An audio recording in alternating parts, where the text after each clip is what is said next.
Oiê! Tá vendo? Eu sempre falo que eu não tinha vinheta, a gente venceu. Eu tenho vinheta. Solta a vinheta, Tumpats. Eu amei.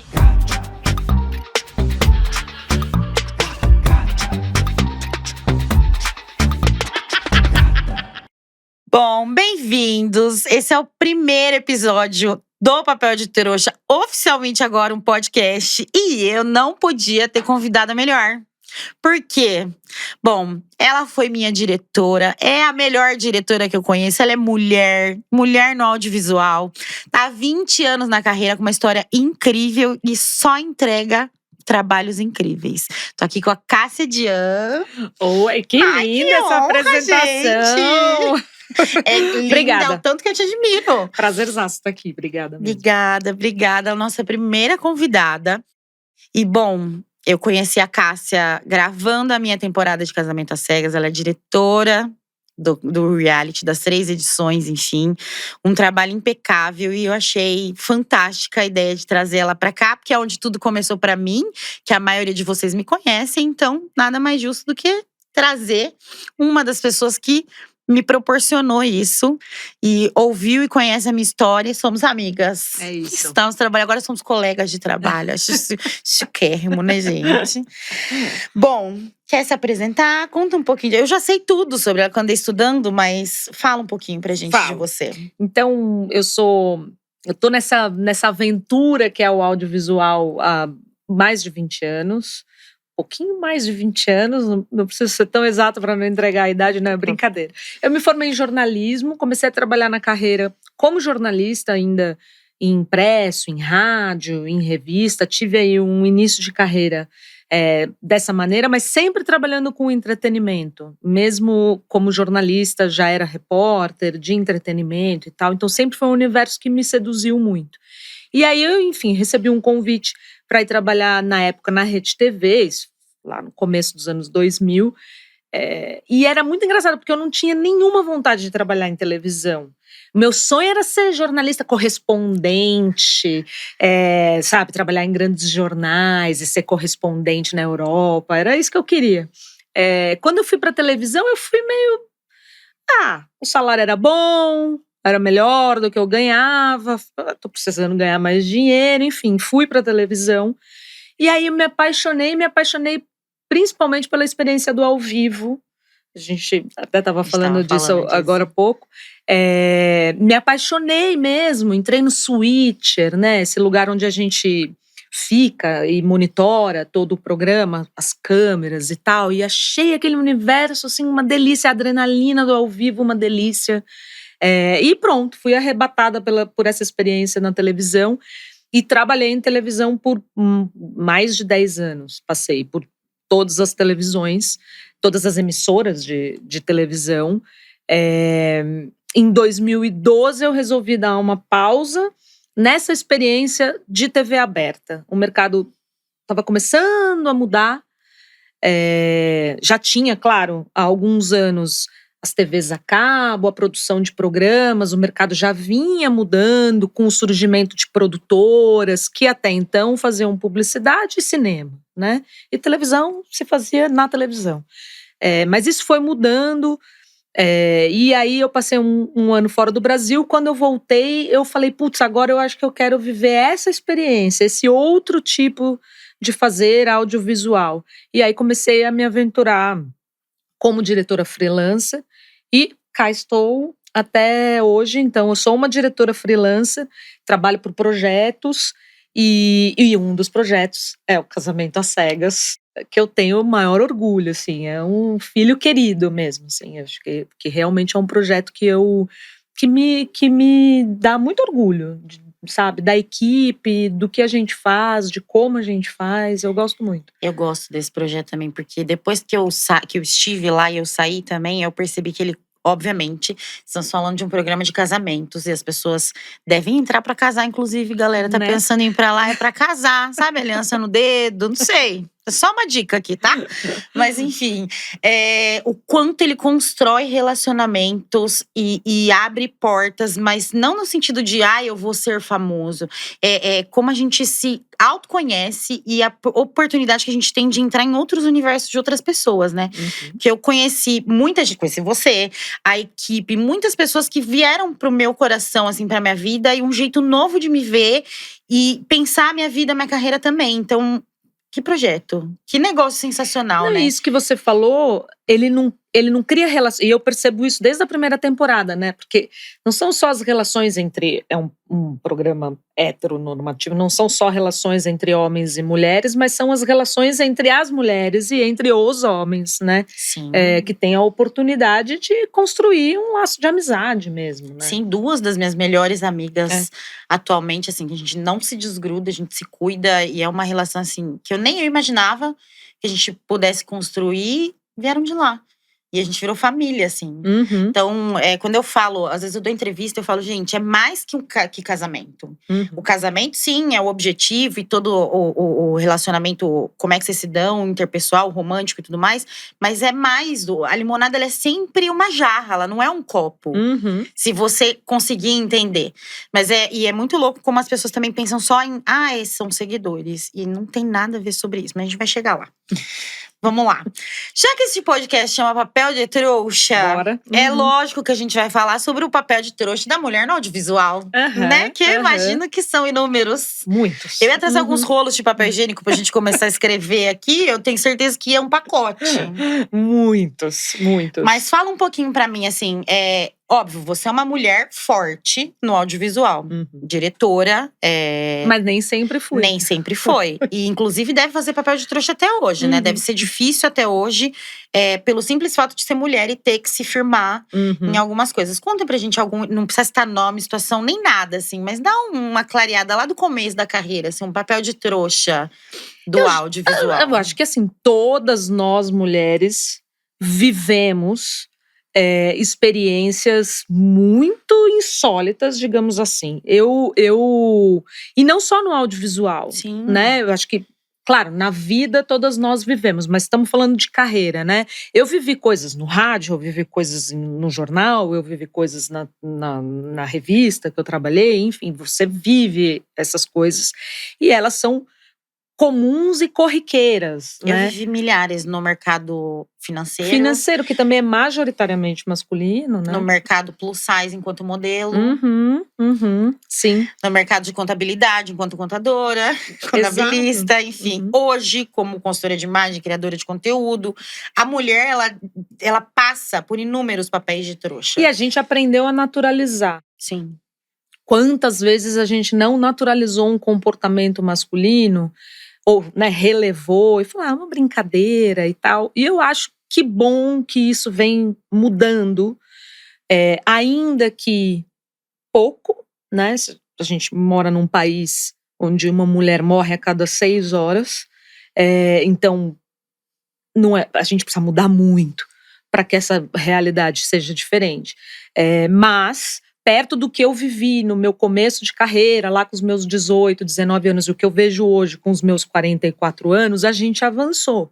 E que bom, mas a gente precisa avançar muito. Eu ouvi coisas desde lá com 20 e poucos anos. Você sabe que você poderia estar melhor aqui se você aceitar um convite para jantar com o diretor, blá, blá, blá.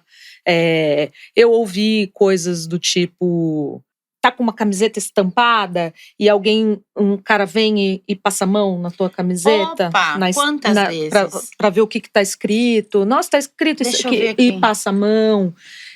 Eu, graças a Deus, nunca vivi uma violência que me colocasse numa situação realmente muito delicada. Graças a Deus.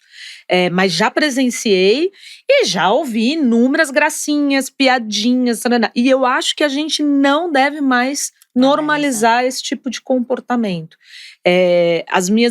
Quando eu tenho um projeto ou quando eu tenho uma equipe, graças a Deus isso aconteceu poucas vezes, mas se acontece, eu acho que de fato a pessoa precisa ser, né, no caso o homem, precisa ser punido, seja deixando a equipe, seja recebendo uma advertência, a depender do tipo de comportamento que ele teve.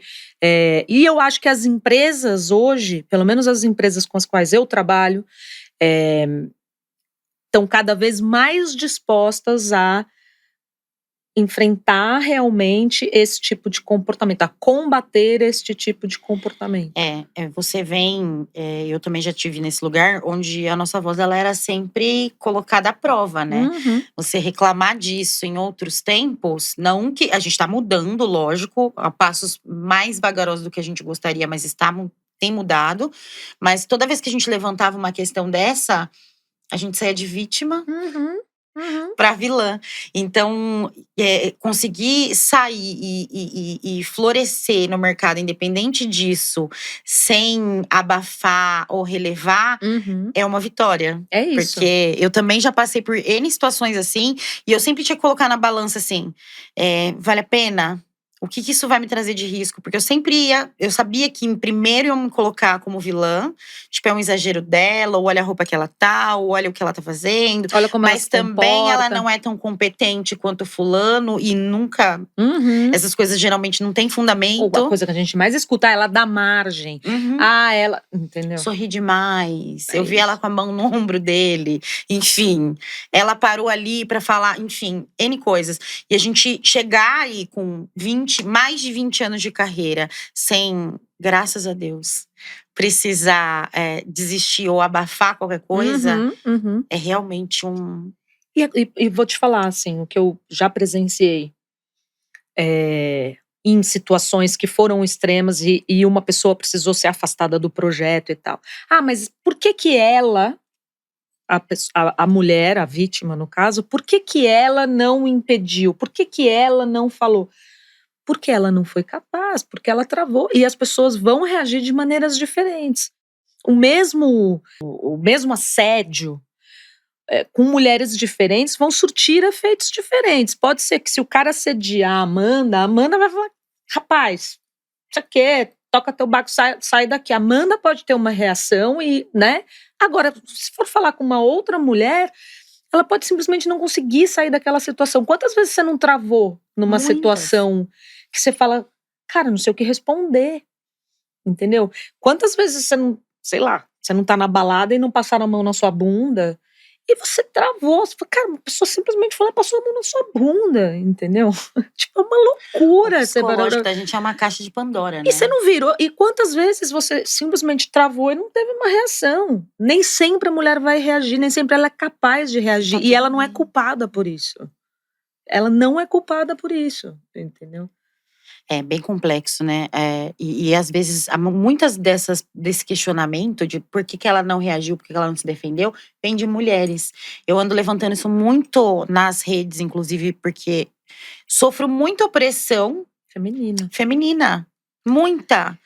Bem mais do que o público masculino. E aí eu sempre me pego questionando isso, sabe? Tipo, como é que eu posso ser, por exemplo, no meu caso, né, um símbolo ali de liberdade e ainda assim elas me oprimem.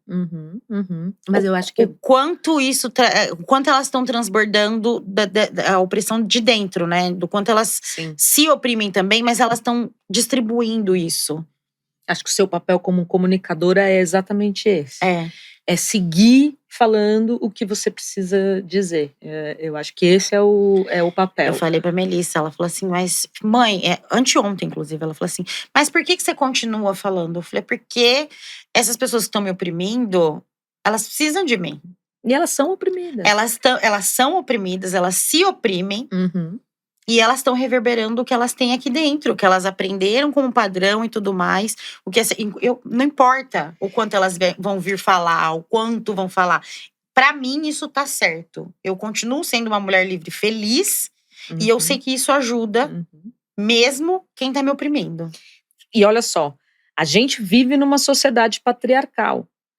Nós, mulheres e os homens, nós recebemos a mesma educação machista. Então é natural que nós, mulheres, que a gente reproduza um comportamento machista. Quantas vezes eu não me peguei ou não falei e fui mudando com o tempo, pensando assim, essa menina tá com esse cara só porque tá. Essa menina, pelo amor de Deus, olha a roupa dela. Quantas vezes eu mesma não fiz isso? Eu tô reproduzindo um comportamento machista. O que eu posso fazer com o meu comportamento machista? Aprender e mudar. Que é o que a gente espera que os homens façam também. E isso é natural, porque nós fomos educados dessa maneira. Então, assim, a coisa que eu mais… Por exemplo, se um homem erra num programa, cara, aprenda com isso, tá tudo bem. É natural que você erre. Agora, não é natural que você não reconheça o seu erro e siga fazendo a mesma coisa. Entendeu? Aí isso não é natural. Agora, que a gente reproduza é normal, entendeu? Claro, óbvio, eu vejo a quantidade de mulheres no seu Instagram ou no Instagram de qualquer mulher famosa, enfim, e que as pessoas se sentem no direito de… Que pra mim é uma loucura, mas Vida as pessoas… pública, corpos públicos, decisões públicas. As pessoas se sentem no direito de vir e questionar, e dizer, e validar comportamentos. Mas eu acho que o que a gente faz? A gente continua falando. Uma hora a sociedade vai aprender. Eu concordo. Eu penso exatamente assim. Elimino tudo no xixi. Tomo ali 2,5 litros de água e mando tudo isso embora. Dou uma descarga ali no fim do dia. E dá uma incensada na casa. Isso é muito, muito, muito. O tempo todo. E vou-me embora, porque senão a gente volta. Toda essa martelada que a gente deu nesse murinho do patriarcado e de tudo que prende as mulheres, a gente vai lá e ao invés de derrubar, a gente vai passando massa corrida e construindo de novo. Tipo, já que eu escolhi estar nessa posição e viver essa posição e isso me faz bem, eu não volto atrás. Eu continuo chutando os tijolinhos lá, mesmo que as pessoas joguem os tijolos em mim. É isso. Eu vou embora. É isso. Mas vamos falar de casamento às cegas? Vamos. Ai, que delícia. Tão bom, né, gente? Porque quando eu tava lá, eu não podia falar nada. Daí eu saí de lá, eu não podia falar nada. Agora eu também não posso falar nada. Nem eu. Nem a Cássia, mas a gente vai falar algumas coisas. Eu tenho uma dúvida que eu não sei se você pode falar, mas eu vou fazer a pergunta. Pergunta aí. Meus amigos me perguntam muito isso. Nem pra eles eu respondo, porque eu também não sei, entendeu? Por que do confinamento? Isso acontece em muitos reality shows, na maior parte deles. Porque as pessoas, em geral, têm reações extremas quando elas estão confinadas. E é um pouco do que a gente espera que aconteça em um reality show. Então, assim, uma pessoa que é muito calma, quando ela está em um confinamento, ela pode expor um lado da personalidade dela que não é tão calmo assim. Porque ela está numa situação que ela não está acostumada a viver, né? Ninguém vive confinado. Sim. A não ser na pandemia, a gente passou um pouco por isso, o que fez com que os consultórios de psicologia, né, ou as consultas online teremos tudo bombassem loucamente. Eu acho que casaram, as pessoas separaram, elas adotaram pet. O que é uma boa analogia com o que acontece no confinamento em um reality show. Então, o confinamento existe primeiro para que as pessoas de fato estejam imersas naquela experiência e vivam só aquela experiência. Num programa como Casamento às Cegas, por que a gente confina? Porque depois as pessoas saem do confinamento, na fase da convivência. Mas antes, na fase das cabines principalmente, por que as pessoas estão confinadas no formato do programa? Para que elas realmente só vivam aquilo. A gente não quer que as pessoas estejam ali pensando no trabalho, no se vai entregar ou não o relatório que precisa entregar, no boleto para pagar. Não, a gente quer que as pessoas estejam abrindo ali, aplicativo de relacionamento, ou levando para uma pessoa que não está vivendo aquela experiência o que ela vem sentindo, né? Então, o confinamento existe para que as pessoas realmente estejam muito imersas naquela experiência. Porque a gente quer de fato que elas se conectem com outras pessoas. Então, no Casamento às Cegas, quando as pessoas falam, não é possível que falou eu te amo. As pessoas me perguntam muito isso. Também imagino que para você mais do que para mim.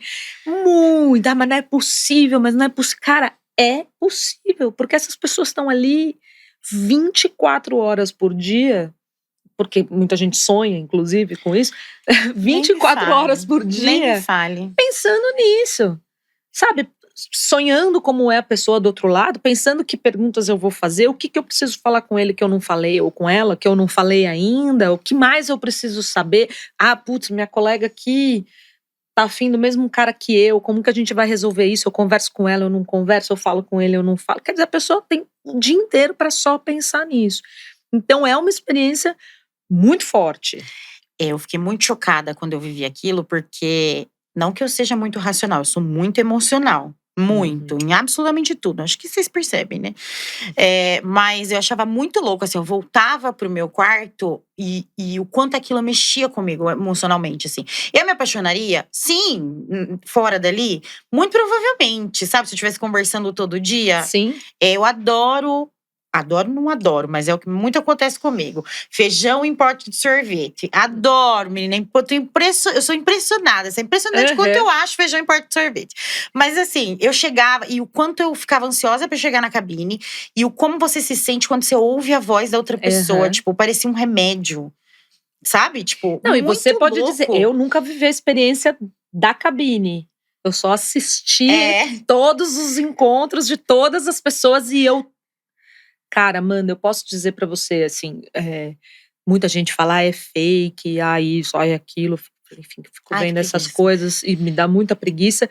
Mas eu posso dizer pela minha experiência de quem tá sentada e tá assistindo o que tá acontecendo e tudo, tá vendo e tal, as conexões são reais. São. Elas são muito reais. Pode ser que não dê certo dali pra frente, mas naquele momento das cabines as conexões são reais. Ninguém é capaz de atuar daquele jeito. Não tem como. Não tem como. Não tem, eu posso falar São por muitas mim só, horas. né? Porque, tipo, são muitas horas. E o seu corpo, ele vai respondendo, assim. Cada pedaço do seu corpo vai respondendo de uma forma diferente, assim. Tudo que a gente faz, a gente chora com uma intensidade muito maior. A gente sente raiva, sente amor, sente tudo numa intensidade muito maior. Eu lembro quando eu saí do confinamento, o quão independente emocional eu tinha ficado das meninas.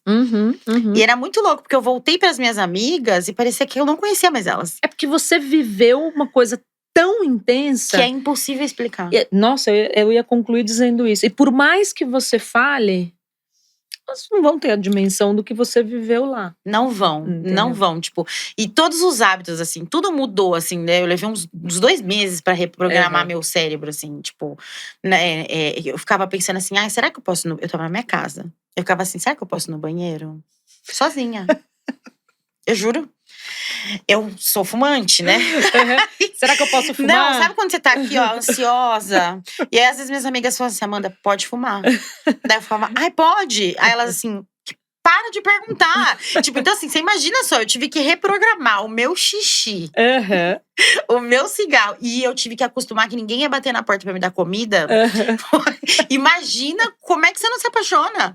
É isso. Claro que você se apaixona. Você vai se apaixonar, você só tem isso pra fazer o dia inteiro. A coisa que você mais quer é se apaixonar. Você passa vergonha. E quem falar que não gosta de se apaixonar é mentira. A sensação, ela é ótima. A gente se apaixona por gente em aplicativos de relacionamento, gente. É isso. Eu toda semana. E assim, eu imagino pra vocês que seja uma experiência…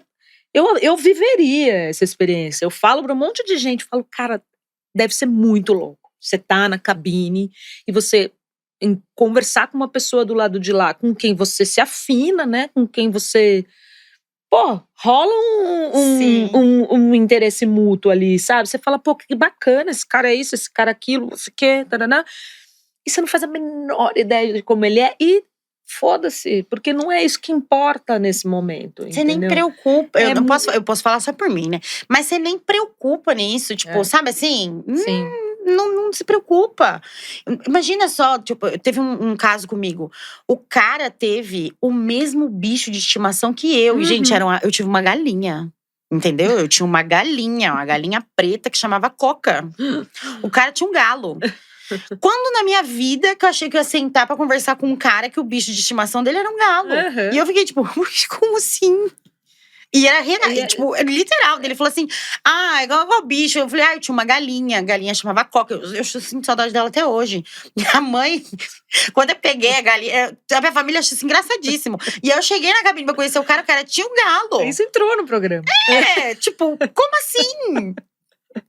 Como que você não se apaixona? Você vai olhando e fala assim, cara, nem precisava. Nem eu sabia que eu precisava de um cara que tivesse um galo de estimação. E você vai ficando… É isso. Religião também era uma coisa que, por exemplo, pra mim, pegou muito. Porque eu já tinha casado 2 vezes com pessoas… Um era agnóstico, o outro era católico, mas intolerantes à minha religião. E aí, por acaso, por exemplo, na minha cabine, o cara tinha a mesma religião que eu. O cara que eu fui… me relacionei, que eu me identifiquei. Cara, isso faz muita diferença. E aí, na intensidade do todo… A mesma coisa. A gente se apaixonou pelos… Eu me apaixonei no sentido de amizade, assim, ó. Pela produção. Tipo, eu precisava todo dia de manhã abraçar a moça do microfone. Ela me fazia bem, sabe? Tipo, imagina o cara que tá lá do outro lado. Sim, sim. E eu sei que é estranho pra quem senta lá no sofá…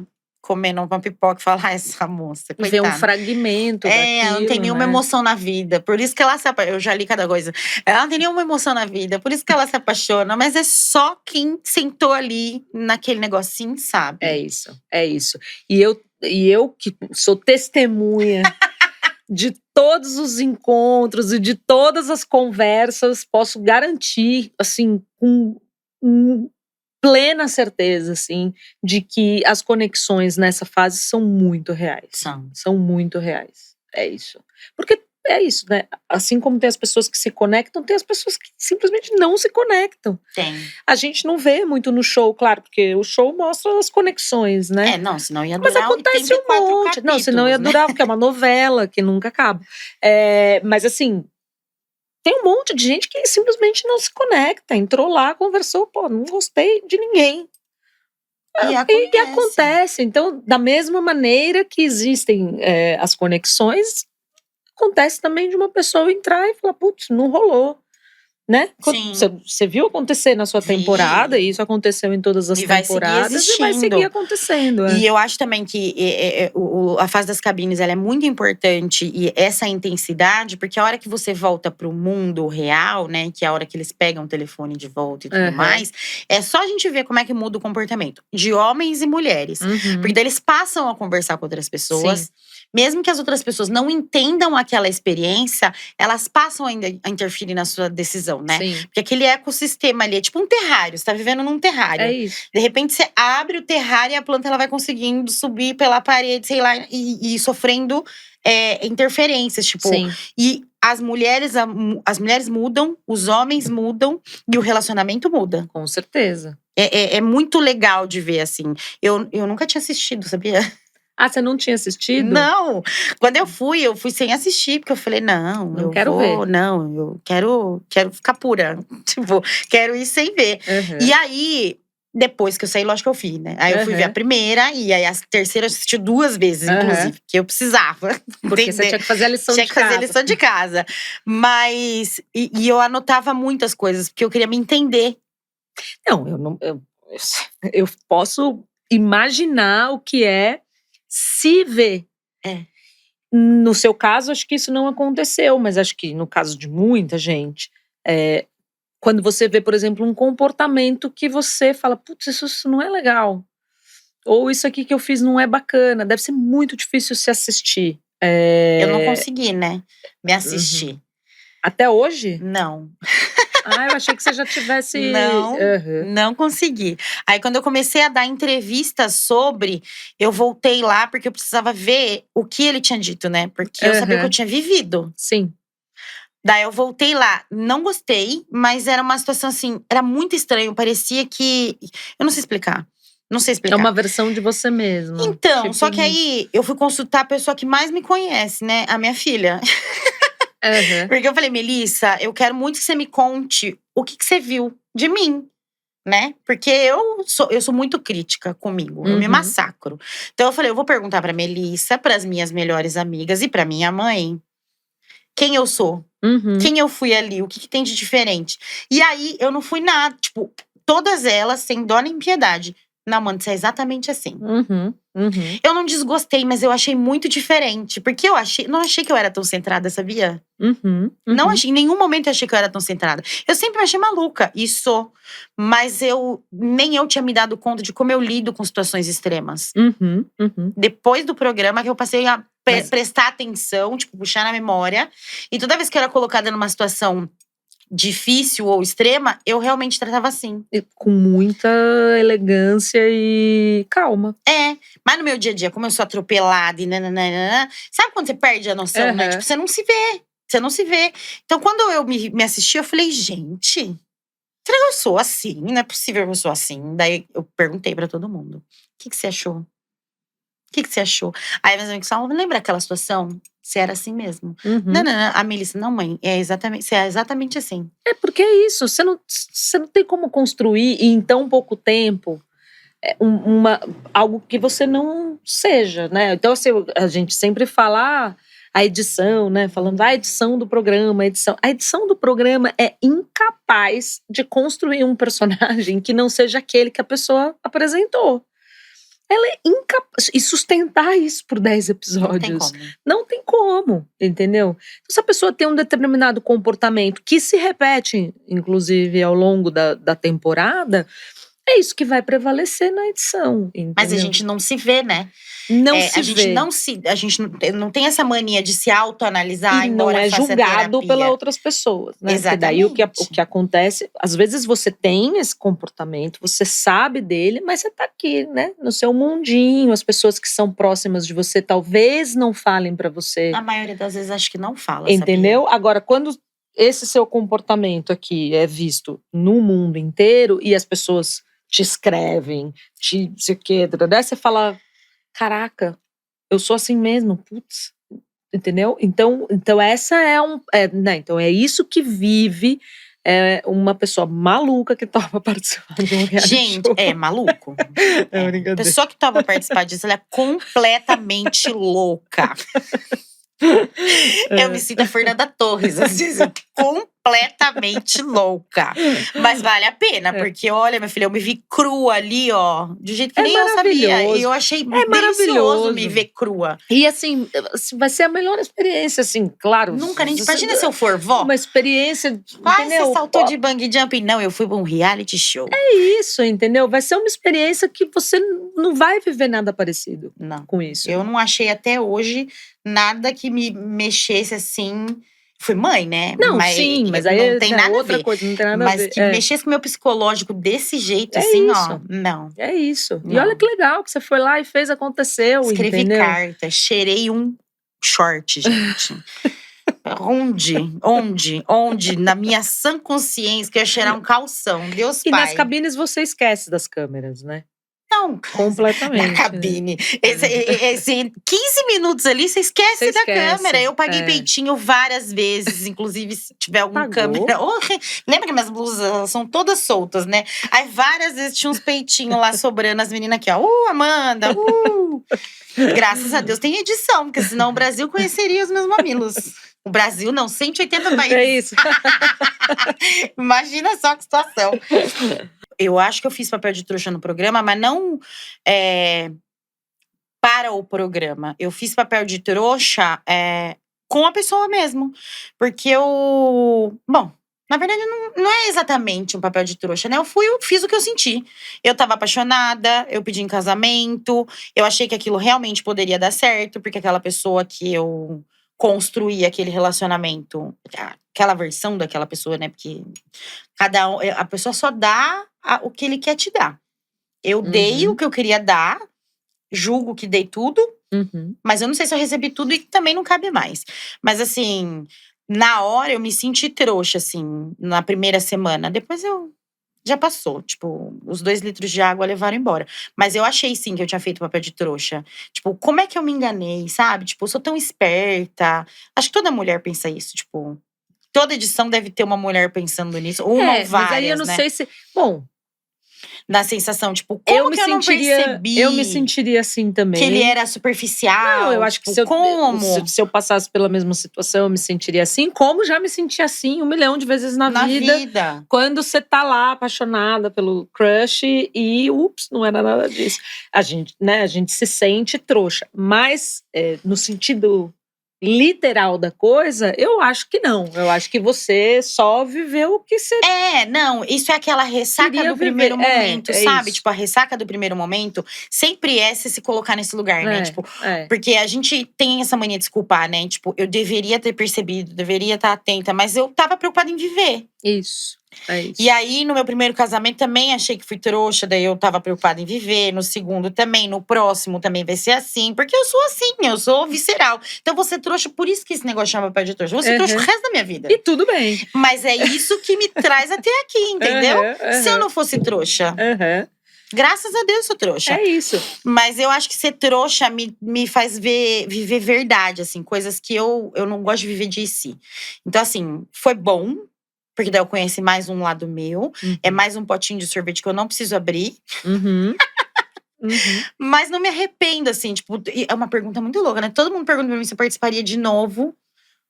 Não faria sentido agora, porque eu já sei, né, como funciona. Não sei se daria certo. Mas assim, se eu participaria de outro reality. E eu sempre falo que sim.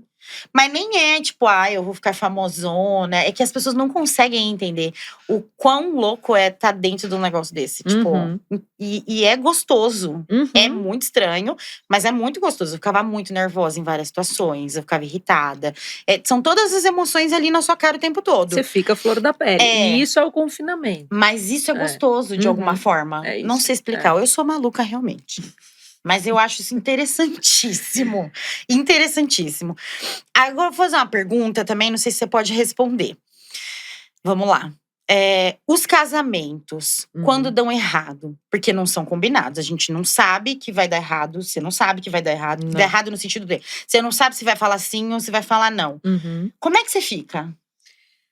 Na hora. Porque você tá ali no switcher. Eu fico sabendo da resposta minutos antes da resposta. Por uma razão técnica, principalmente, né? Dependendo a resposta muda um pouco a colocação das câmeras, o que acontece depois do casamento, se vai ter festa, se não vai, porque quem não casa não tem festa, né? Então, eu fico sabendo da resposta um pouco antes da gravação. Pouquíssimas vezes eu me surpreendi com a resposta. E eu me envolvo com os casais, acho que da mesma maneira que as pessoas em casa se envolvem com os casais. Poxa, você tá ali, você viu tudo desde o início. Então, sim, óbvio, tem casais que eu torço muito para que dê certo. Tem casais que eu falo, será, gente? Será que isso vai dar certo? Será que é melhor casar? Será que é melhor falar não? Claro que tem, assim como as pessoas em casa. Eu vivo exatamente a mesma emoção que as pessoas em casa, com a diferença de que eu quase me sinto parte daquilo, né? Porque você tá ali desde o primeiro oi na cabine, entendeu? Então, sim, eu sou muitas vezes surpreendida positivamente e negativamente, sim. Mas nunca teve um não que você não soubesse antes? Não. Não precisa nem me contar qual. Não, nunca teve. Não. Nem um sim que eu não soubesse antes também. Segundos antes, tá, gente? Minutos antes. Realmente um pouquinho antes. Amanda, é claro que tem casais que já identificam na convivência que aquilo não deu certo. Isso, de novo, acho que tá claro para todo mundo que assistiu o programa. Então, sim, às vezes você sabe antes, porque você já, aquele casal já entendeu, né, que putz, talvez seja difícil a gente dizer sim no altar. Então você saca, né, um pouco disso. E eles sacam também. Os caras estão ali convivendo 30 dias, morando na mesma casa, entendeu? Conversando todos os dias.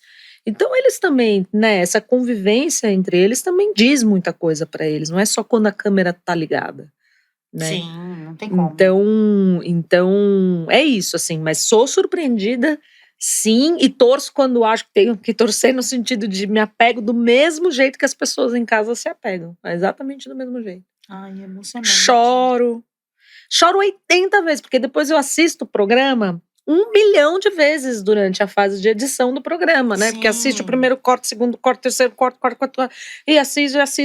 E tem casamento que eu choro toda vez. Gente, deve ser dificílimo, né? Tipo, editar tudo isso em 10 episódios, porque é gigante. É muito O negócio material, é gigante, é muito material. É muito material. É realmente muito material. E a gente tem uma equipe de pós-produção maravilhosa, incrível. Mas é realmente um volume de material. E é claro que não só uma equipe de pós-produção, mas uma equipe de conteúdo também maravilhosa. Porque isso já vem, né? Os casais vão vivendo e isso vai sendo desenhado ao longo das gravações, né? Então, Imagino. quando a pós, né, edição começa, ela já tem mais ou menos ideia, inclusive de quais são os casais que deram certo, que deram match, que vão seguir, enfim, As né? histórias que são mais… As histórias, emocionalmente interessantes pro público, né? Isso, exatamente. Porque tem muitas histórias, gente. As pessoas vivem histórias ali, mas aí precisa selecionar o que daria uma novela pra vocês. É o que eu imagino, não é isso? É isso. O que daria uma novela pra vocês? Se quiser filmar Maria do Bairro, me chama. Eu tenho material suficiente, super dramático. Você vai com esse sapato? Eu vou, é que vocês não estão vendo, depois eu vou mostrar. Meu sapato de peninhas azuis. Eu acho que tem que mostrar, acho que tem que fazer suspense ao longo de todo o podcast. Aí no final. Eu faço igual a Dercy, jogo a perna aqui em cima e vocês veem as pluminhas. Sabe o que eu achei interessante? Você era da área de documentário. Isso. Como é que foi essa transição, assim? Por quê? Como, né? Eu sou jornalista, te falei lá no começo. Então, eu sempre contei histórias. Como jornalista, lá atrás, né? Enfim, você escreve sobre… No caso, eu sempre fui jornalista já mais ligada à área da cultura, entretenimento e tal. Então, você não deixa de documentar no papel a história de alguém, né? Então, basicamente é isso. Então, não é que é exatamente uma grande novidade para mim. É que com o passar dos tempos eu comecei a trabalhar com muitos reality shows, e eu adoro fazer reality show, aí eu virei a diretora do reality show. Mas os documentários sempre tiveram presentes, ou documentar a vida das pessoas sempre foi algo que esteve muito presente na minha carreira, e não é tão diferente de fazer um reality show, porque a gente está contando histórias reais em um reality show. O Casamento às Cegas, sim, por exemplo. Claro, tem reality show que é mais de competição, como eu já fiz, onde você aborda menos a vida daquela pessoa que está participando daquilo, mas ainda assim você está contando histórias reais. Sim. Exato. Eu sempre me interessei muito por isso e vejo assim com muita alegria, mas com muita alegria mesmo, o Brasil de fato dando espaço e tendo um mercado cada vez mais interessado para contar, através de documentários, grandes histórias que podem ser contadas, assim. Então eu vejo realmente isso tem muito a ver com a chegada dos streamings aqui, então eu realmente fico muito feliz e vejo o mercado produzindo cada vez mais esse tipo de conteúdo. Eu acho delicioso. Eu sou apaixonada por documentário. Eu também. E desde que eu descobri que eles existiam, assim, né? Que foi quando o streaming chegou e tudo mais, assim, eu e os meus amigos, a gente troca muito. Assiste tal documentário. Eu gosto muito, porque eu também acho que é um jeito de contar a história ali mais fidedigna, né? Daquela pessoa, daquela situação, enfim. E eu amo ver aquilo. Tipo, amo como as coisas são montadas, a história é contada. Tipo, como é que você se sente inserido naquela situação. Tipo, como espectador, assim, eu acho fantástico.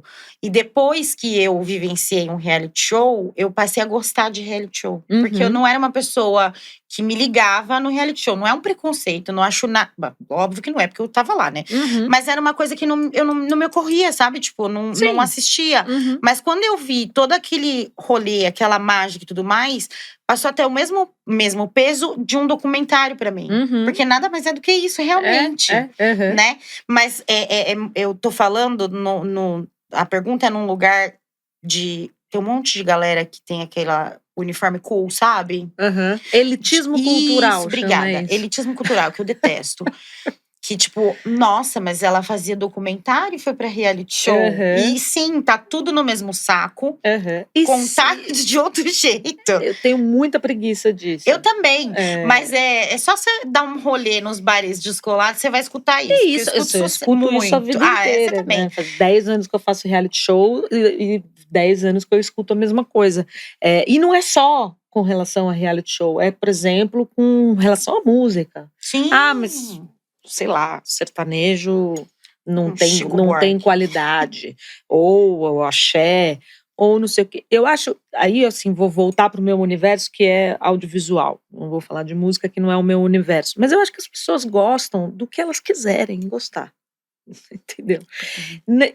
Quem sou eu para falar que Caetano Veloso é melhor do que Luan Santana? Não somos, porque entendeu? não somos elitistas culturais. Entendeu? Eu posso gostar mais de Caetano Veloso, mas tudo bem com quem gosta, tá tudo certo se a pessoa gosta de Luan Santana.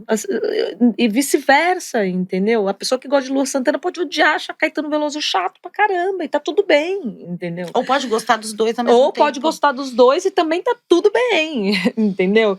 Eu acho esse papo chato real, assim. E eu vejo ele, assim, passei a minha vida. No nosso mercado, inclusive, isso acontece muito. Os grupos não se misturam muito, quem faz ficção com quem faz televisão, com quem faz publicidade. Acho que nos últimos tempos é que os grupos têm se misturado um pouco mais, mas eles sempre foram bem separados.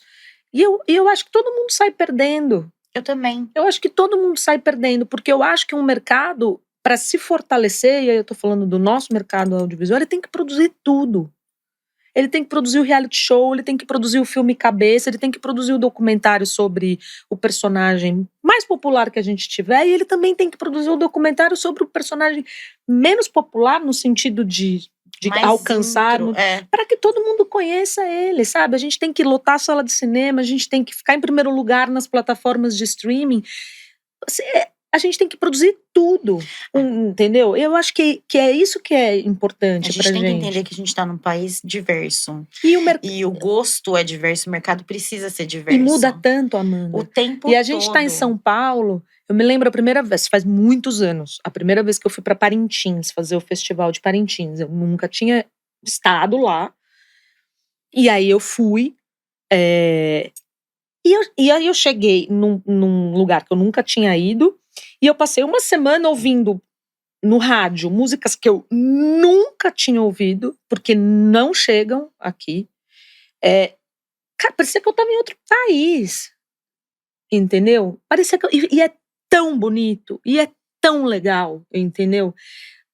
Sabe, por que a gente vai falar, colocar em caixinha, entendeu? Isso aqui é bom, isso aqui não é. Cara, vamos produzir, vamos fazer, o mercado precisa disso, o mercado audiovisual emprega a gente pra caramba, entendeu? Então, cara, vamos fazer a comédia romântica ou besterol e vamos fazer o filme cabeça, vamos fazer tudo, vamos produzir, cara, vamos botar essa galera pra trabalhar, e vamos formar trazer gente. As pessoas que fazem aquilo pra fazer aquele outro e misturar tudo, porque um olhar só enriquece o outro.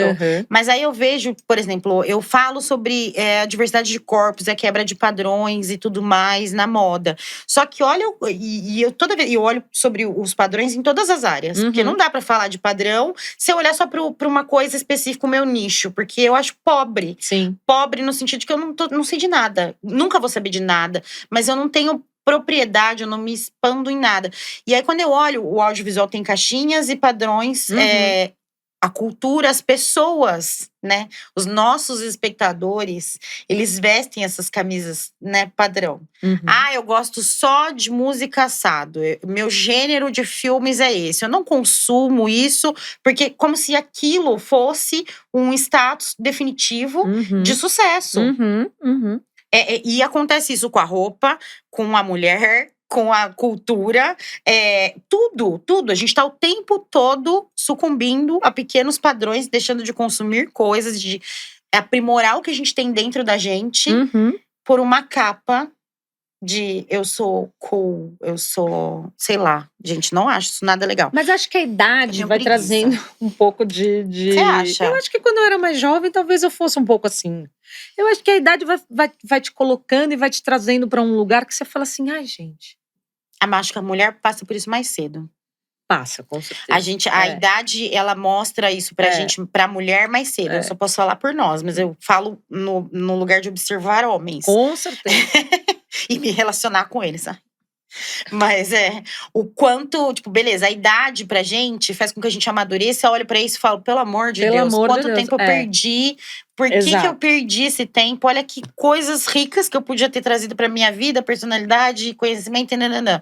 E os homens, acho que eles ainda levam maior tempo pra isso, pra assimilar e derrubar essas coisas, assim, pequenas, né? Você fala e fala muito bem sobre ser gorda, né? E sobre estar fora do que a sociedade entende como um padrão para o corpo da mulher. Esses dias, uma amiga minha, muito amiga minha, me mandou uma foto que a gente tá de biquíni. E a gente devia ter uns 14, 15 anos. E ela tá na foto. Eu era uma mulher magra, eu sou uma mulher Sim. magra.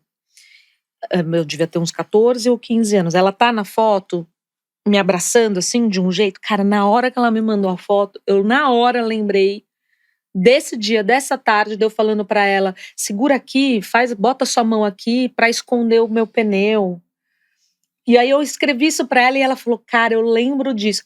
Você olha, você não acredita se você olhar a foto, entendeu? Sim, E eu passei a minha acredito. adolescência inteira complexada, porque eu achava que eu tinha pneu, porque não sei o que, entendeu? Com base numa ideia e num corpo que, entendeu? Que não leva a gente a Que lugar nem existe. nenhum, que não existe e que só machuca a gente, sabe? Que só coloca a gente num lugar de insegurança e tudo mais. Machuca, atrasa, impede a gente de viver coisas, por exemplo. Tipo, isso. com certeza, naquela foto, aquele momento daquela foto, você deve ter vivido várias coisas naquela viagem ou naquela situação que você ou se segurava ou você mudava, tipo, ao invés de você tá sentindo e prestando atenção exatamente naquele momento, você tava ali, curtindo. tipo, E fazendo uma pensando foto, alguma coisa, sabe? Tipo, eu vou sentar assim, porque nananã, eu tô sentada me mexendo porque eu escorrego, tá?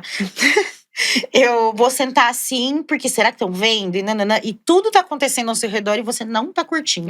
Exatamente. Eu falo isso muito, assim, nos meus atendimentos para as minhas clientes. Porque quando você para pra observar, tipo, saiu daquela situação, né? Que você tava extremamente desconfortável. Chegou na sua casa. Eu sempre falo pra elas, analisem como é que você viveu aquela situação. Consigo. E aí não estamos nem falando se você é gorda ou magra, porque todas elas passam por isso. Por causa da distorção de imagem, né?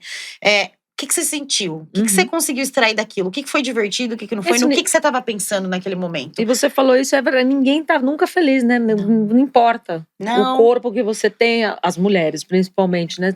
Você tá sempre buscando alguma coisa que você não precisa buscar. Isso em cima da gente, deram essa mochilona de volta ao mundo aqui pra gente, de aventura. A gente acha que a gente tem que ficar carregando isso pro resto da vida, a gente tem que se encaixar em alguma coisa, porque esperam isso da gente.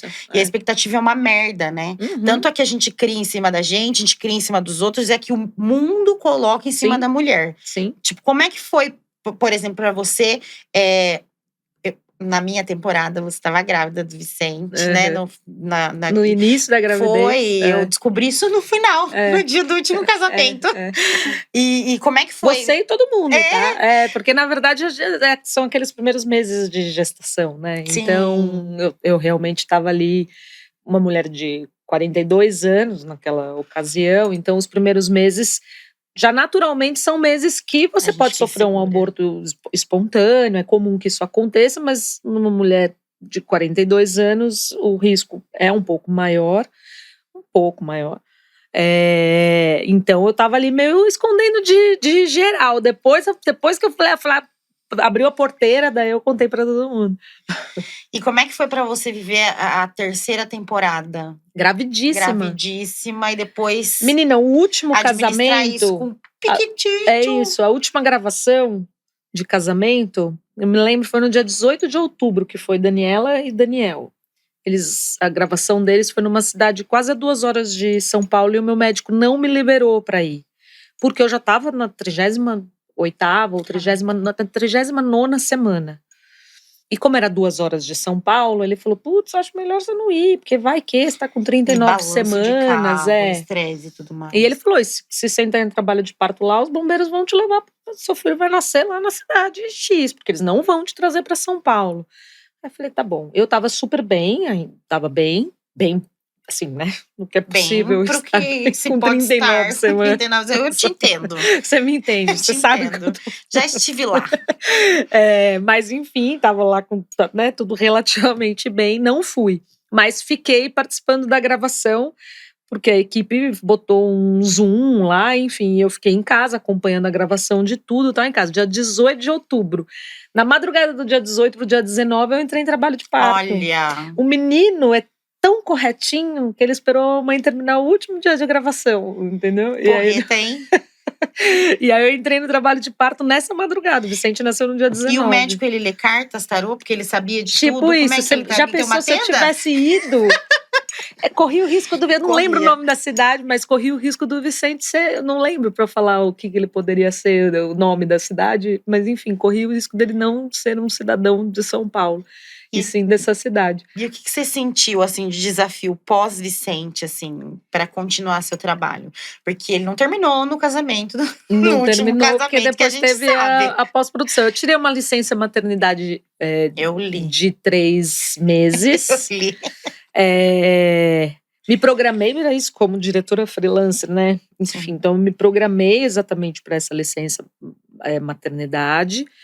Ambas as empresas que eu trabalhava na época foram muito bacanas e generosas comigo. Enfim, então eu tirei essa licença maternidade de 3 meses e voltei a trabalhar, mas eu estava na pós-produção, então os primeiros meses, eu ainda trabalhei bastante de casa, saí muito pouco. Então os primeiros 6 meses do Vicente, eu fiquei muito em casa. E aí só depois, eu efetivamente saí de casa para um estúdio de gravação no ao vivo agora. Antes disso, eu saí assim, vai visitar a locação, vai não sei o quê, mas não com essa rotina, né, com essa diária pesada de gravação, né? Que são, sei lá, você fica 12 horas, né? Realmente passa o dia inteiro fora de casa, tal. Foi agora, no ao vivo que a gente fez. Vocês que estão assistindo a gente, terminamos as gravações de Casamento às Cegas 3 em outubro. Vicente nasceu no dia que terminou. Saibam, Vicente, bebê de Cássia. Estamos em julho. Tá com 8 meses. 8 meses. 8 meses. Então, assim, nada, né? Ela tá cheirando leite. Tô amamentando. Tá amamentando. Ainda, E aí, assim, foi essa semana que eu passei a semana fora de casa. Mas aí ele foi me visitar. Eu vi. E aí eu acho que assim, se a gente for falar a maternidade depois dos 40 anos, você, no caso, foi mãe antes dos 20. Eu fui mãe com 20. Com 20, né? Com 20. E eu engravidei com 19 e fui mãe com 20. E foi mãe com 20. Eu engravidei com 42 e fui mãe com 43. Acho que você pode falar da sua experiência e eu posso falar da minha. Eu acho que a vantagem de ser mãe depois dos 40 é que, eu vivi com muita tranquilidade a maternidade, porque eu tenho uma situação estável, tenho uma carreira estável, meu companheiro, a pessoa que está comigo, meu marido, tem uma situação estável, uma carreira estável. Então, assim, acho que financeiramente foi mais tranquilo, e acho que tem também uma coisa da maturidade. Eu ia falar isso agora. Né, emocionalmente, a maturidade. Exatamente. Assim, eu, se pudesse escolher, assim, porque a Melissa, ela veio de um jeito que eu jamais esperei, né? Eu tomava remédio, eu era casada, eu tomava remédio. Eu ainda assim, como eu não queria ser mãe, ainda tem essa Eu não queria ser mãe, de jeito nenhum. Eu também não. Toda vez que eu falava sobre maternidade, desde muito nova, embora eu fosse mãe muito nova, mas eu já era uma pessoa muito madura, eu amadureci muito cedo, a maternidade pra mim, ela nunca teve um espaço na minha cabeça, não existia isso. Eu olhava pro meu futuro e não imaginava a maternidade. E engravidei. Ninguém sabe explicar até hoje, mas graças a Deus engravidei, porque foi uma viagem surreal pra mim, assim. Melissa é a melhor coisa que aconteceu na minha vida. Mas aos 20 anos, aquilo me massacrava, assim, sabe? Você Tipo, tá começando, né? não, eu tava começando, É. eu não tinha nenhuma amiga que era mãe. Uhum, Absolutamente. Não conhecia ninguém que era mãe na minha idade. uhum, Tudo pra mim era diferente. Tudo pra mim era mato. Só pra uhum. mim, né? Tipo, porque não tinha. Eu chegava nas reuniões depois, assim, tipo, a Mel já com 5 anos. Nenhuma mãe nunca me aceitou nas reuniões de escola da minha filha. Por quê? Porque eu era muito jovem. Eu sou muito jovem. E aí a gente tá vindo de uma. Quando, a Melissa sempre estudou escola particular. Então, essas mulheres, elas têm uma outra maturidade, um outro planejamento de vida. Então, Uhum. elas engravidaram depois dos 30, 35, 40. Eu engravidei de 19. Uhum. Minha filha nasceu com 20. Eu sempre, nos núcleos de mãe, eu era um neném. Elas olhavam pra mim assim, tipo. Sabe quando você vai te trocar viam como alguém de experiência? pouca experiência. Exatamente, você vai Aham. trocar experiência sobre o que você está fazendo na sua casa que dá certo. Embora minha filha sempre fosse uma criança incrível e tudo mais, com desenvolvimento social Que fala muito sobre bom. geopolítica. Fala sobre. Ela estuda política e decidiu sozinha desde os 11 anos de Uhum. idade, enfim. Eu nunca tive voz com essas mulheres. Uhum. Eu nunca consegui estar ali no café das mães, sabe? Sei. No núcleo. E aí. Doido pensar nisso, porque eu muito não louco. vivo isso ainda, porque o Vicente é um bebê, mas eu fico pensando, cara, eu vou ser a avó das mulheres do grupinho de escola. Você acha? Eu acho que não. Eu acho que você tá nesse cenário dessa mulher da maternidade madura, não da idade. Madura no sentido do amadurecimento da ideia e do plano e de tudo mais, sabe? Que eu não estive. Uhum. E eu sentia muito isso. E pra trabalho também, porque eu não tinha vida profissional ainda. Sim. Não tinha nada. Sim, sim. Tanto que eu comecei a minha carreira de modelo plus size e blogueira plus size, a Mel tinha 1 ano e meio. Sim, depois. E eu abandonei a minha carreira por causa da Melissa. Uhum. Não foi por causa da Melissa, né? Foi por causa do pai, de todo o contexto do meu relacionamento, mas porque eu me sentia muito culpada. Uhum. E eu não tinha maturidade pra olhar e falar: tá tudo bem, eu sou uma mãe que trabalha muito, mas que amo minha filha. O tempo é de qualidade, ele não precisa ser de quantidade. Uhum. Imagina, quem me Pois dera. essa já é a cabeça que eu tenho hoje, né? É a que eu tenho hoje. É a cabeça que eu tenho hoje. Eu não me culpo se eu tô aqui com você. Tá Sim. tudo bem. Porque a hora que eu voltar pra casa, o tempo que eu tiver com ele, eu vou estar muito presente com ele. Entendeu? O pouco tempo, o que não é pouco. A maneira como eu trabalho até permite que eu esteja. Eu tava falando isso com o Lico, que é meu marido, que você conheceu.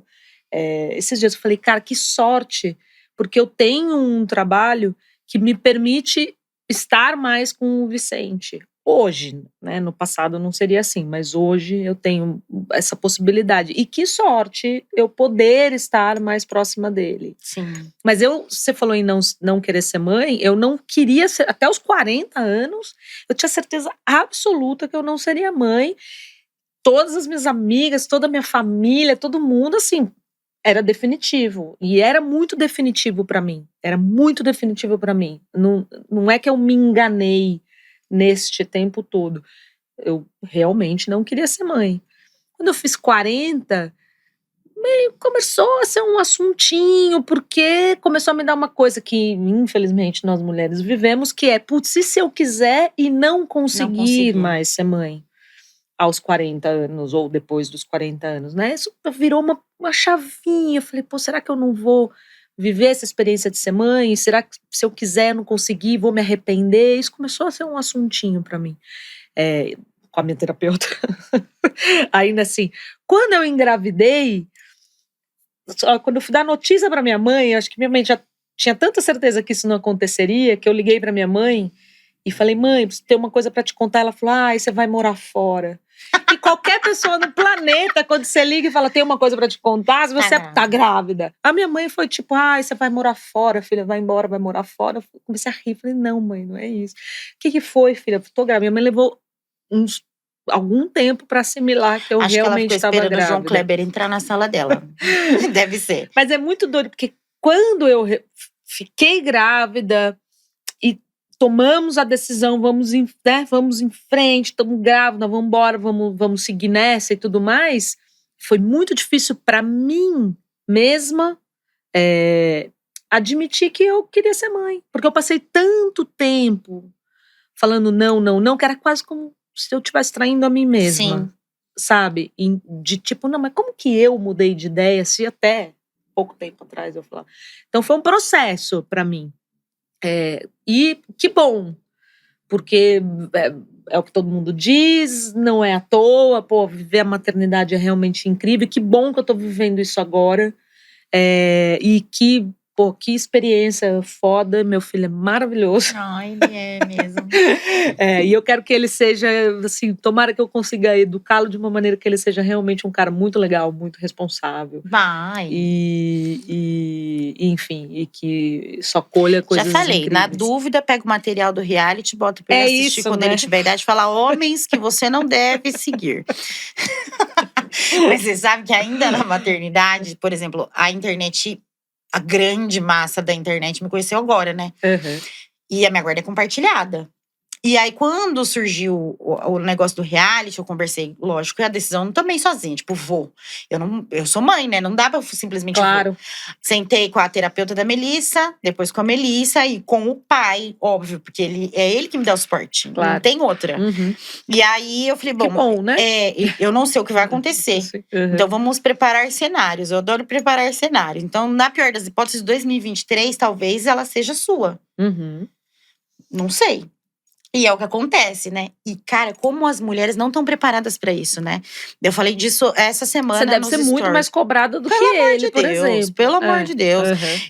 Todo dia tem uma mulher falando o quanto eu não… Ai, eu me prendi. O quanto eu sou… Me chamaram de mãe de Araque. Mãe de revista. Pessoa que não faz a menor ideia de como você leva a sua vida. Aí eu abri a história e falei, gente, deixa eu explicar pra vocês o que significa guarda compartilhada. Guarda compartilhada significa que o pai e a mãe, eles têm o mesmo peso. É estranho, não é? Mas existe, é o mesmo peso. Uhum. E eu carreguei esse peso, que não é um peso, né? Mas assim, todos esses anos. E este ano é a vez dele. Uhum. Porque temos um combinado e nananã. Não acho que eu devia explicar. Mas eu queria muito que as pessoas, as mulheres, olhassem pra isso e repensassem a própria vida, né? Tipo, provavelmente são mães, ou vão ser mães, ou enfim, situações, ou estão oprimindo outras pessoas da família, né? Do que? Por que que a gente precisa passar por isso agora? Por que que eu preciso passar por isso agora? A minha filha tá maravilhosamente feliz e bem esclarecida. E é isso que importa. O pai dela está ciente de tudo. Não tá em nenhum momento falando, mas olha lá, você não tá cuidando da sua filha. Mas as pessoas, elas olham pra gente e falam assim, não, você é menos mãe. Menos mãe. Se eu tivesse 20 anos com essa exposição de hoje, eu teria desistido. Sim, eu imagino, porque a pressão e a pressão vai… Eu espero que não sempre, né? Sim. Eu espero que, como a gente falou no começo, eu espero que as coisas mudem e elas vão mudar, tenho certeza. Mas a pressão sempre é maior. Em cima da mulher. Em cima da mulher. Sim. Sempre é maior. Ela Mas apareceu… o Lico, o meu marido, ele tem uma filha que é a minha enteada, que é a Catarina. Ela tem 7 anos. E aí é engraçado, porque quando a gente fala em machismo, e a gente tá falando de novo de machismo, né? Os homens também são vítimas do machismo, né? Talvez eles não reconheçam. Alguns que já iniciaram, né, um processo de desconstrução, digamos assim, percebem o quanto isso também é ruim para eles. Todo mundo é vítima, né? Exato, e eles inclusive. Mas o Lico sempre brinca que, assim, quando ele tava com a Catarina e tal, ele e a Catarina, quando ele se separou, a Catarina também ficava com ele, assim como o seu ex-marido fica com a sua filha. E ele falava que as pessoas vinham perguntar se ele precisava de ajuda para trocar fralda. Como se ele não fosse capaz. E assim, gente, todo mundo é capaz de trocar fralda. Não tem nenhum segredo nisso. E os homens são perfeitamente capazes de trocar fralda, assim como as mulheres. Só que assim, o Lico, ele falava, é impressionante. Porque eu tava ali trocando e sempre chegava ou uma tia, ou não sei quem, ou a fim de ajudar. A minha filha vai não fazer… acontece com a gente. Ninguém vai ajudar a gente a trocar fralda. Claro que não. Nem carregar uma bolsa. Você tá entrando no trocador assim, ó. Com a criança pendurada, às vezes, no peito. A mala, não sei o quê. Empurrando um carrinho. A pessoa olha e fala, olha que mulher forte. E detalhe, isso também não é nenhum mérito que ele troca fralda. Também acho. É mais do mesmo. Tipo, devemos fazer a mesma coisa. Espermatozoide, moço. Não o Lico, tá? Os homens, tá? Deixa o Lico… Tá tudo bem, Lico. Enfim, a Melissa vai fazer 16 anos. Eu saio, estou num bar, as pessoas falam, sua filha tá com quem? 16 anos, 16 anos. Eu ainda escuto E ainda isso. escuta isso. Vou viajar, sei lá. E sua filha tá com quem? Nunca ninguém pergunta isso pro pai dela. Nunca. Uhum. Ai, que saco. Quando eu fui pro reality show, as pessoas ficavam… Mas e a sua filha? Ficou com quem? Eu falei, mas gente… As mulheres em reality, nos realities, as mulheres sofrem muito mais. Quantos homens entraram no reality e eles também são pais e você não viu a mesma pressão ou a mesma cobrança Não. ou o mesmo tipo de hate, né, que as mulheres recebem, Eu vi eles não muitos recebem. vídeos no TikTok, principalmente na terceira edição, né? Porque tivemos 2 pais. Uhum. Na terceira, eu acho que foi a única que teve 2 pais, né? O Menandro e o Jarbas, aqui né? no Brasil, isso. E tinham vários edits, assim, de pessoas comentando o quanto eles eram pais incríveis, porque eles eram presentes na vida dos filhos. E aí eu assistia aquilo, eu ficava assim… Uhum. Me dava até vontade de ir lá e falar, amor, oi moça, Uhum. oi moça, tudo bom? Você aqui. Não tô dizendo que eles não são pais incríveis, o que eu tô dizendo é… Como é que a gente consegue lapidar isso? Olha o que a gente tá pensando. Ajustar o discurso. É isso. São mulheres falando que eles são incríveis porque eles estão presentes na vida de uma criança que também é deles. E não é isso que eles têm que fazer? É isso. Por que estamos dando troféu? Agora eu quero falar de uma última coisa, assim. Vamos. Porque eu tinha que trazer isso aqui. Quando eu descobri que você estava fazendo um documentário da Xuxa… Ai, você viu, menina? Cara, você não tá entendendo. Eu esperava ela entrar na nave todo dia. Eu também. Eu chorava quando a nave fechava. Eu tinha o microfone, entendeu? Fazia os meus primos fingirem que eles eram o… Como é que chama? A abelhinha lá, que eu esqueci o nome. O Praga, o Dengue. O Praga, o Dengue. Não, minha casa era um eterno show da Xuxa. Vocês percebem que eu só queria ser apresentadora loira, né? Quando era criança, eu era Xuxa. Depois eu queria ser a Hebe. Quero ser a Hebe. Ó, onde vai? Mas como é que foi, assim? Porque eu vi eu só tenho spoiler, né? Dela encontrando a Marlene e tudo mais. Não quero saber os bastidores, porque eu vou assistir. Semana que vem. Foi emocionante, assim. Muito. Quanto eu tô esperando. Eu tô esperando mais documentário da Xuxa que o filme da Barbie. Jura? Juro. Que bom, acho ótimo. Juro, porque eu sou muito fã. Eu também. A gente começou as conversas sobre esse documentário. O reality parece que demora muito, mas o documentário demorou mais. A gente começou essas conversas com a Xuxa em 2020, no ano da pandemia.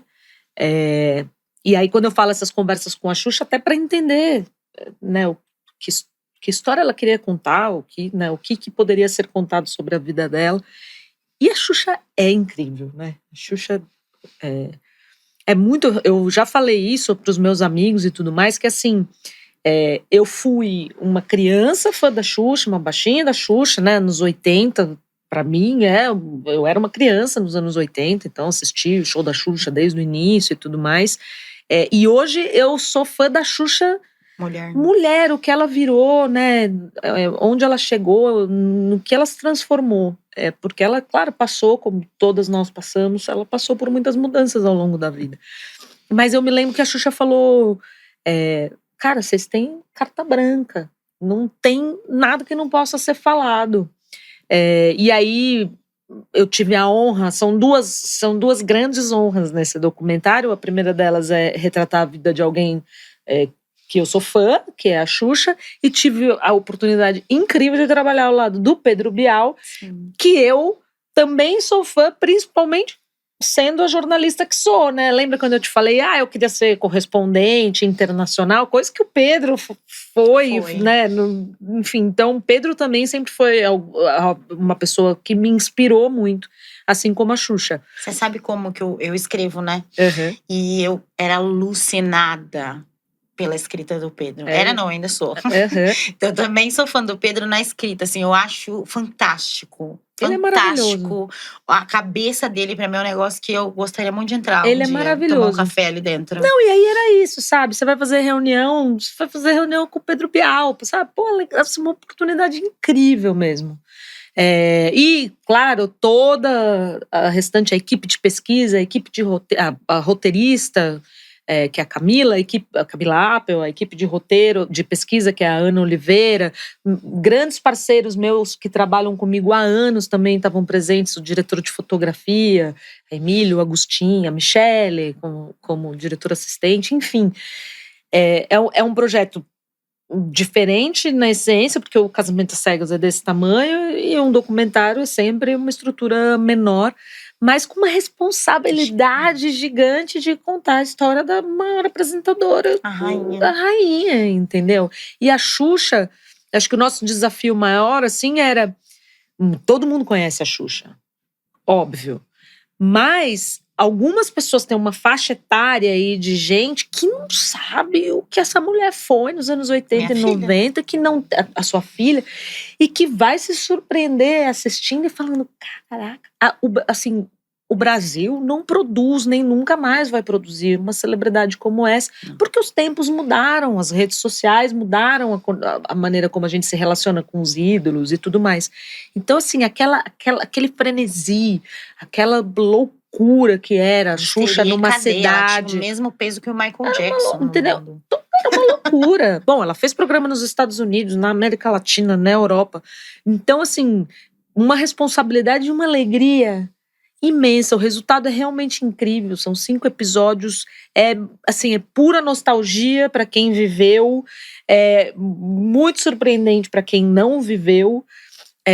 E eu acho que a gente traz de tudo. Eu acho que até quem conhece muito a história da Xuxa vai ver, por exemplo, o reencontro da Xuxa com a Marlene, que é, né, uma situação…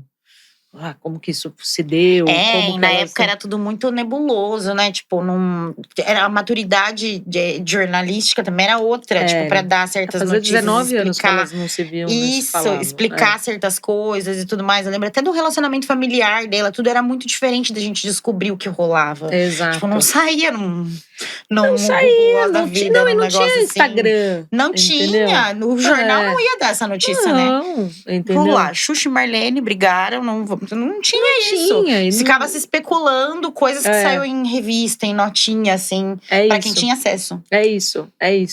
Mas assim, o resultado é mesmo muito incrível. O encontro dela com a Marlene vai emocionar muita gente, sem sombra de dúvidas. E tem outros encontros que são muito especiais, assim, dela. E depoimentos que são muito especiais também, né? Tem… A Xuxa ficou muito emocionada, e só isso já valeu pra mim. Lógico, imagina. Vejo a hora. Eu tô realmente ansiosa mesmo. Tipo, quando eu vi que estavam… Quando eu vi na internet os burburinhos, daí eu vi você lá, eu falei, ai, que danada. Que coisa. Que ano. Que ano, hein, dona Cássia? Que ano. Eu tô muito feliz, que ano. Vocês estão vendo que honra? Que honra. Ela tá aqui contando pra mim, entendeu? Pra mim. Eu, pequenininha, assim, ó. Obrigada a você sabe, né? Maravilhoso. Que você é maravilhosa, eu já te falei isso. É um presente na minha vida. E você é incrível, tem muito talento, já falei isso pra você algumas vezes. Você só voa e brilha, mais do que você já brilha. Só vai. Eu quero aqui mulheres que me inspiram e que inspirem outras pessoas. Você é uma mulher que me inspira muito. Obrigada. Muito, você assim. Também. O seu trabalho, a sua trajetória, como você lida com as coisas. Eu amo ver como é que você dá brilho e magia na televisão, assim. Então, obrigada. Obrigada. Obrigada. Valeu, tô muito feliz mesmo. Obrigada por participar do meu primeiro episódio. Ai, achei isso chique, eu não sabia disso. É muito chique. Na verdade, estava enrolando pra fazer o primeiro episódio. Enrolando. Daí você surgiu, assim, como uma luz de novo. Eu falei, ai, que lindo. Porque é a origem da onde tudo começou esse ano pra mim. Eu espero que te traga muita sorte. Ai, já trouxe. Muita sorte. Trouxe. Eu podia estar com você no banheiro, que eu achava bom também. Nós vamos fazer, calma, vamos ter um banheiro. Nós vamos ter. Porque o banheiro é onde tudo começou. Vamos ter um banheiro. É isso. Obrigada, Cássia. Valeu, obrigada a vocês que assistiram todo esse bate-papo. Espero que vocês tenham gostado tanto quanto eu. Espero que vocês tenham sentido a potência dessa mulher inspiradora e de tudo que ela pode trazer de luz para a vida profissional da gente, como mulher e tudo mais. Então, obrigada por assistir até aqui e até a próxima. Beijo. Eu amei.